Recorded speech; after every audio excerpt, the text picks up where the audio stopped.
শুরু করেন। এটা আমাদের সিনটেক্স ব্র্যান্ডের একটা ড্রাই বাথ ইনকিউবেটর। এটা বায়োকেমিস্ট্রি মেশিনে নির্দিষ্ট পরিমাণ টেম্পারেচার ইউজের জন্য এটা ব্যবহার করা হয়। এটাতে আমাদের 20টি হোল আছে, একসঙ্গে আমরা 20টি টিউব এই মেশিনে ইউজ করতে পারবো। এটা চালানোর জন্য প্রথমে আমাদেরকে পাওয়ার কর্ডটা মেশিনের সঙ্গে লাগাই নিতে হবে। এরপর পাওয়ার সুইচ অন করতে হবে। পাওয়ার সুইচ অন করলে আমাদের মেশিনের সময় আমাদের মেশিনের মডেল শো করবে, BM01 মডেল।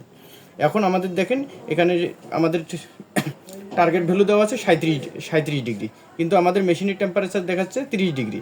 এবং এখানে আমাদের টাইমার অপশন আছে। আমরা চাইলে যে 5 মিনিটের জন্য একটা টিউব এখানে বসিয়ে দেবো, চাইলে আমরা টাইমারটাও ইউজ করতে পারবো, যে 5 মিনিট পরে এ অটোমেটিক আমাদেরকে সিগন্যাল দেবে যে আমাদের ইনকিউবেট 5 মিনিট হয়ে গেছে। এখন আমাদের টার্গেট ভ্যালু 37 ডিগ্রি, কিন্তু এখানে মেশিনে শো করতেছে 30 ডিগ্রি।